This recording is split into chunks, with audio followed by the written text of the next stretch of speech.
The reason we went 2 days before spring break, and then we're going to go 3-day weeks. That's the first time that I've ever done that. Usually we go Monday, Wednesday, Friday, Saturday routine.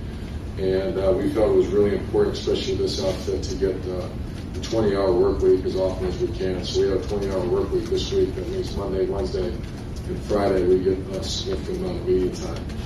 And then when we get back, we're going to go Tuesday, Thursday, Saturday again. Why? Because we get 3 days of a lot of meeting time, which is obviously where we're at as a football team. With some youth in some certain spots, we'll go Monday, Wednesday, Friday will be 4-hour meeting days. So it's significant. And it's the first time I did it, and so far I love it because we had a good work day yesterday. So with that being said, I'll answer any questions. Dave? Dave, middlebucknuts.com. I was going to ask you about the schedule with the 2 practices early. Have you ever done anything like that before? Just give these guys a chance to digest some things before they go on spring break? No, just the way the calendar works. We get Coach Schmick has always wanted me to do this. It gives you another couple weeks if someone gets dinged up in preparation for summer. And I like it. I mean, this is early. This is May, whatever was it, March 5th. We're out here going. Usually it's almost end of March when we've started in the past. I want to ask you about Braxton working with George Whitfield Jr., the quarterback guru. What do you think of that? Have you noticed any improvement? I know it's early. Well, I mean, I've been asked that. I think he just went out there once over Christmas break. I liked it because the last time we were allowed to coach Braxton was the Friday before our rival game. And that's a lot of days without us being able to coach him. We can coach him and give him film to watch and those type of things. But anytime we have someone working, I don't know if it's George Whitfield, I think. Yeah. I don't know him. I hear great things about him. Braxton enjoyed his time with him and working with him. How much he'll do it again, I don't know. That's up to Braxton. But the quarterback guru working with Braxton is a guy named Tom Herman. Right, absolutely. And yourself, I got right? paid to coaching myself. I agree with him.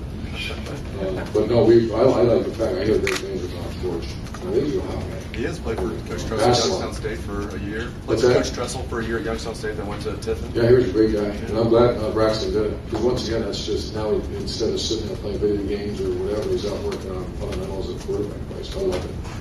Front row, Bill. Bill Urban Meyer, Dispatch. Just how different do you feel this time this year than compared to last year? And you, I'm sure a big part of what you're going to be preaching is more consistency. How much is that part of things? Good question. I feel the only thing I don't feel great about is when you look and you don't see my leaders from last year. I grew to love those guys. And Simon, Sabino, Bourne, Goebel, and some others that turned out to be as good human beings I've ever been around. So that's the only point you feel. Other than that, I feel great. I feel there's so much carryover. But on defense, there's a lot of young puppies that run around out there. But offense, the carryover was really good. Front row, Tim. Tim, I come to Dispatch. Urban, a couple things. Number one, we watched the punting derby at the beginning of the thing. Does Frank Metropolis have a little bit of a shot there? And just talk about what kind of predicament you're in that position. Drew did a good job. Drew fundamentally, I saw that last year. Drew could have punted last year. The only thing he's lacking is consistency because of experience. But fundamentally, I felt he was maybe our best punter. Obviously, Ben had so much experience and was such a great guy that he counted on and could get the job done. But Drew was very, because he's got a strong leg. So I feel good with Drew. Obviously, we're still keeping our eyes and ears open. I think someone asked. Yeah, he's got a long way to go in everything. Yeah, but he's got talent.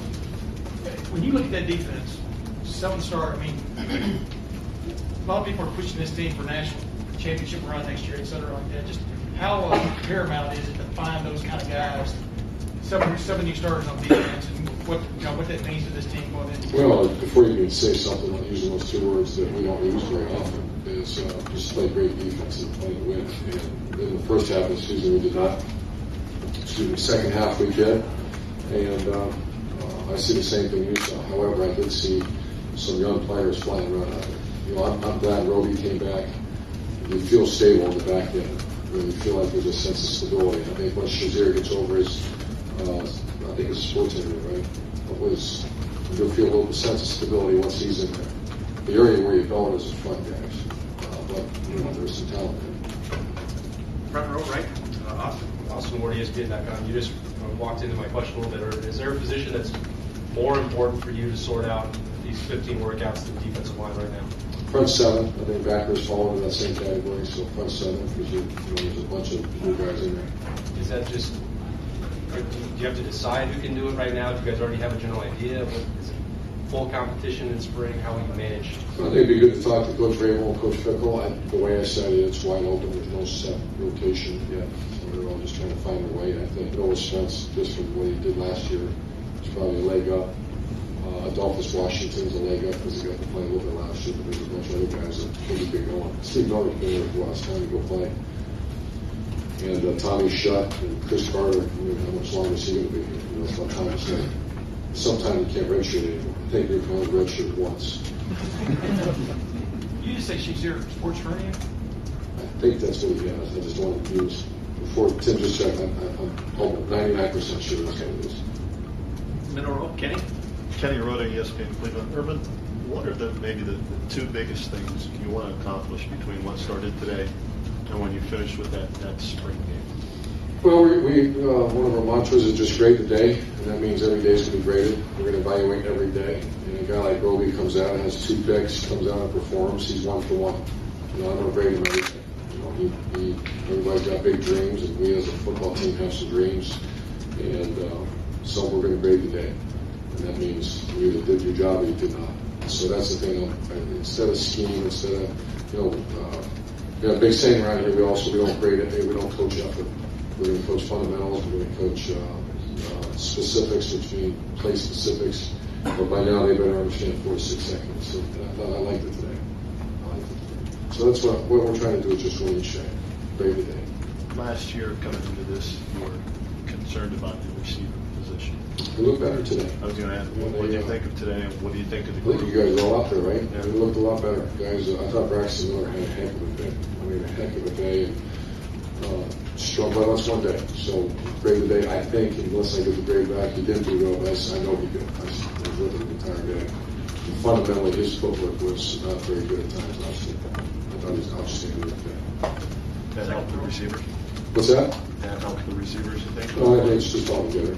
All time together. His confidence in the receivers that they're going to be in the right place at the right time. And last year, we knew what was going to happen. I think the appropriate term last year was clown show at this time. I don't feel like a clown show. Second row, right, Bo. Urban, on the offensive side of things, again with Jordan Hall, we haven't seen him for a while. You haven't either. Boy, was he great today. Yeah. I thought he was great today. I'm going to be careful. I start to like players too much, and then it gets me in trouble, but I love that guy. I mean, he's didn't bat an eye. Go play the H, and he did. You notice number 10, Philly had a small, he should be fine, just a small strain, isn't he? He's fine. I think they were right, and he's fine. I think we're going to be ready to go Thursday. We're starting to get some guys that can maybe make some plays. When the recruits get here in June, we're starting to have a couple guys that you hope and say, okay, let's get the ball too.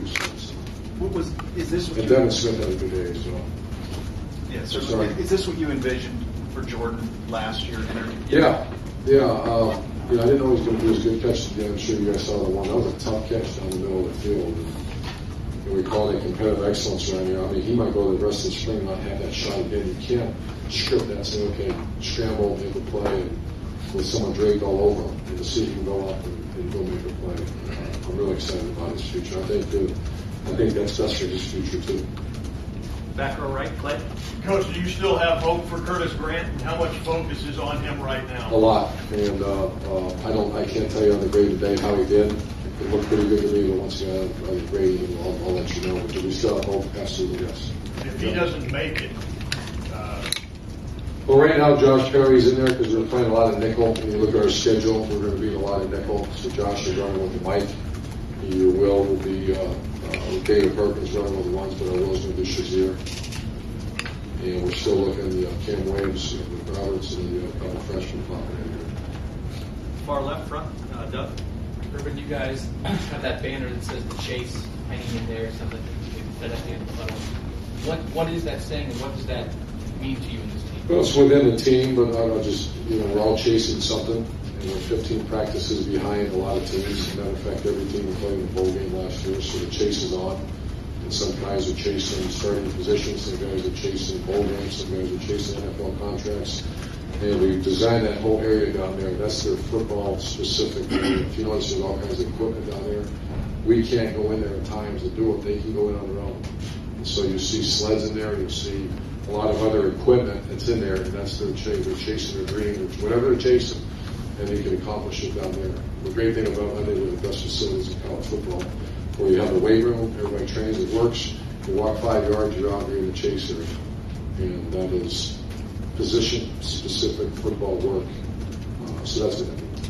And it means more, but that's we're going to stop. We know JT Barrett had the injury in high school, but out there today it looked like he was doing.